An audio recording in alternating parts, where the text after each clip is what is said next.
Etsy ho babeko ry antakely faza mitomany ny hafalianao noho kendreko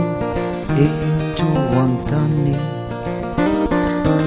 izay nanany any anao tsy hoavelako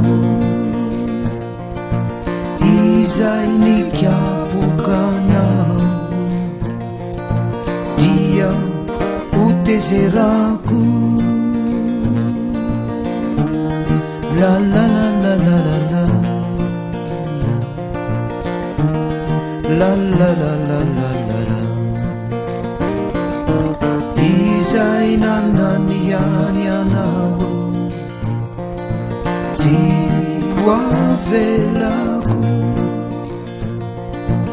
izay nikiapokanao dia hotezerako la la la la la la la la la la la la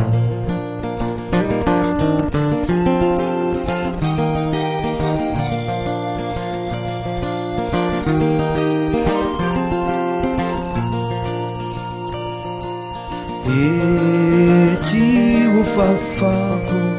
ny ranomasonao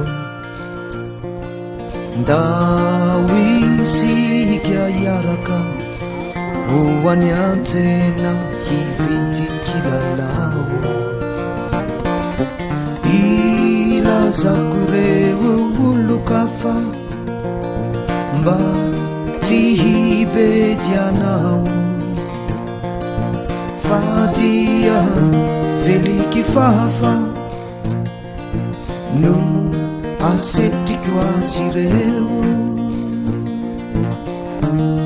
la la la la la la la la la la la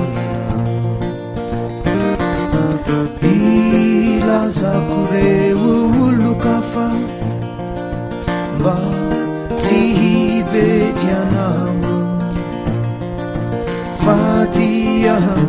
veliky fahafa no asetriko azy reo la la la la la la la la la la la la la